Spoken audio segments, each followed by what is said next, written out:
everyone, my name is Alejandra, librarian with the Osceola County Library System, and welcome to Messy Media. Today I'm going to show you how to do the pull string acrylic painting. I'm sure you've seen it everywhere on TikTok, on Instagram, where we take very fluid paints and we dip a piece of string, a chain, any sort of thing that you can dip in the paint and then drag it across your fluid paint to create these very abstract, beautiful paintings. I see people do flowers and smoke-like effects. So it's going to be really, really fun. So what we're going to need for this project is definitely a canvas of any size. I have an 8x10 little canvas panel. I would suggest either a tablecloth or a drop cloth or something for your table because it does get very messy and very drippy. I have this sort of tray that was as part of a sandwich platter that I just used to catch any dripping paint. And I would also suggest elevating your little canvas a little bit just so it's more comfortable for you. And if you do need to tilt it around, it's easier to pick up and tilt when it's elevated on something. So I'm just using some cups. You'll also need a couple of colors of acrylic paint. And you'll definitely need at least a white for your background. Or if you're using a black background, you can use a black. You'll need some cups, some different kinds of string, thread, yarn, chain, whatever you want to use to create your effect. It'll work. And then you'll also need a mixing medium. So the mixing medium I use for fluid painting is floetrol. So this is a paint conditioner that you can get at Lowe's or Home Depot, those kinds of stores where they sell paint that you use to paint your house. And this kind of just makes your paint more fluid without diluting the color too much. So this is a great thing. If not, you can buy your fluid paints already mixed from Michael's or from Joann's or whatever craft store you prefer. They sell fluid acrylics that are already very liquidy and easy to work with. Or again, if you don't have something like this or you don't have access to it, you can use glue and water. As long as you create a nice fluid consistency, you should be good to go. So I think with that said, and you'll also need lots of napkins because like I said, this gets very, very messy. So with that said, I'm going to go ahead and start mixing my colors. So like I said, the most important color for me, since my background is going to be white, is to mix some white. So that's why I got my big jug of white paint. So I'm going to usually I use about 1 part paint and then 1 or 2 parts of this depending on how fluid I want my paint. So as you can see, the floetrol does actually kind of have a glue-like consistency. So I'm going to say about the same, maybe 1 part paint, 1 part floetrol for this one, just to see what it looks like. And this is a little tricky to get the right consistency, especially if you're using just glue and water. If you do buy these pre-mixed, then obviously you can skip this step. But I'm just going to give it a good mix. And this sort of consistency is what you want. So you want it to run off of your tool, but you don't want it to be too runny. You don't want it to be like water. You want it to be maybe more like the consistency of Mod Podge, more or less. So I have my white mixed up there. I'm going to go ahead and mix my other 2 colors. So this is the colors I'm going to use for sort of my accents, I guess you could say. I'm going to use orange and yellow. So for this one, I'm using Apple Barrel Pumpkin Orange. Oops. And I'm going to do probably the same mixture, maybe 1 part paint and 1 part of the paint conditioner, my mixing medium. Oops, actually I added a little bit more than that, but that's fine. Like I said, this is a very trial and error type of painting. So, I mean, you always get a different result than what you expect. So I think that's what makes this really fun. So mix my orange, make it nice and fluid. Make sure you scrape the sides just to make sure you don't get any gaps of white paint.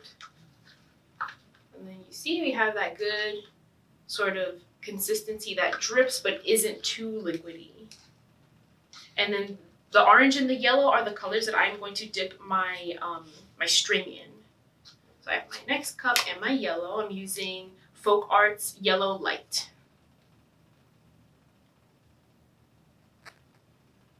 And if you do want to do more than 1, since you already have your colors mixed, I would definitely suggest you do that because there is going to be some leftover paint.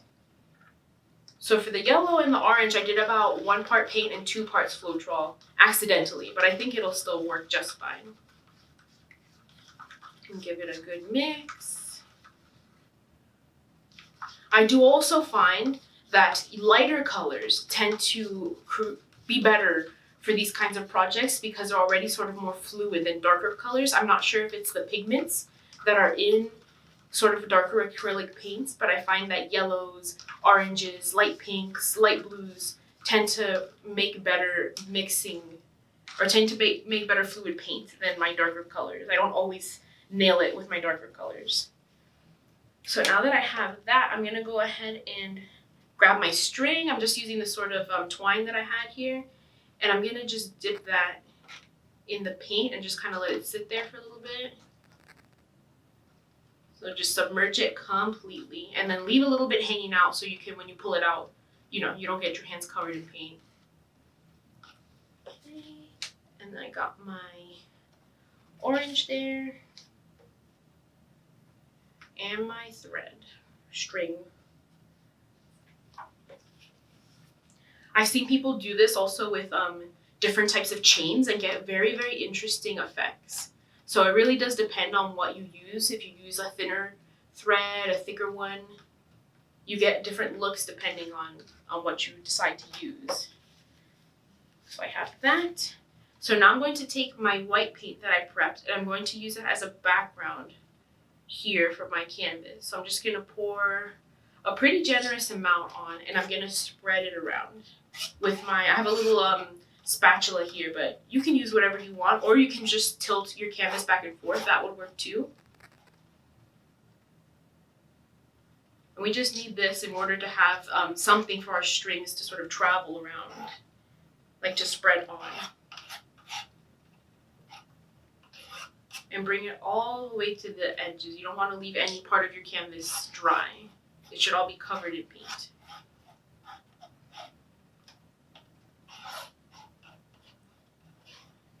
Spreading all the way to the edges.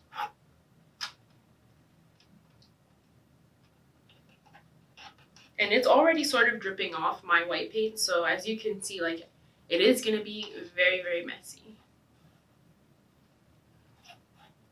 And this also does take quite a while to dry. Like, I would say at least give it overnight to dry. So my canvas is completely covered in white paint. Set my thing aside. And I'm going to start with my orange string, I think. So, there I have it. And I'm going to set it down, maybe in sort of like a swirling shape. And then as you pull it, you'll see that it travels and it creates this sort of design there.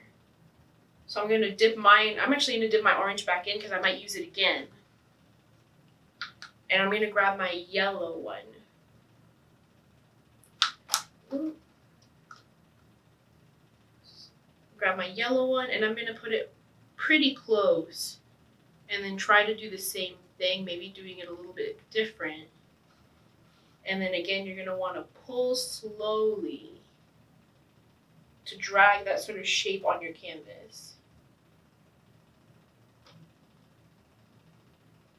And if you use a shorter string, that might be helpful as well. You really do have to experiment with the length of string, what kind, what thickness, if you use chain or something instead. Okay, so I'm going back in with my orange. I dipped it back into the paint that I had. And I'm going to put that one over here, I think.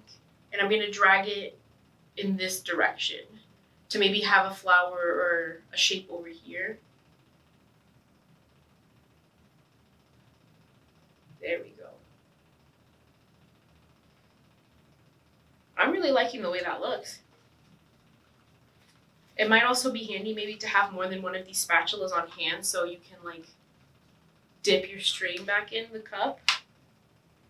Or you can use a popsicle stick or a toothpick or something else. And then I'm going to try this one in the middle and do sort of more of a loop here. And see if I can get a bigger shape in the middle.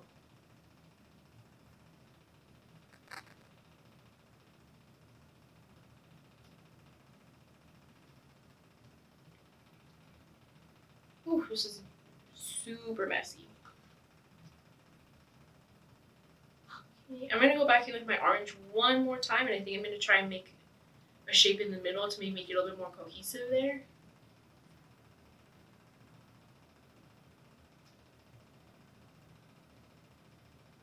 And this is really, really fun to do. It's like very mesmerizing. And of course you can leave it as simple or as complex as you want. Add as many colors as you would like. There's really many ways to go about this. I'm adding more orange in the corner there now because I want maybe a little bit less white. And I'm just dipping it back in there and giving it a shake to coat my yarn and paint again. Give it another pull there. Yeah, really get creative with how you want this to look. And I think I'm going to leave it at that. I'm pretty happy with it. And as it dries, you'll see that some little cells will appear. So those are those little circles, sort of like air pockets that will start to open up and leave little dots on your painting, which makes it look even more interesting. So that's pretty much our finished project. Just go ahead and let it dry for at least overnight, or if you can, 24 hours, because this, like I said, since it's so much paint, it does take a while to dry. And we're done. Thank you so much for joining me, everyone. Our next Messy Media is going to be Tuesday, August 17th, where I'm going to show you how to paint with alcohol ink and make some fun abstract paintings. So please go to our website, osceolalibrary.org, for more information about our fun programs and services.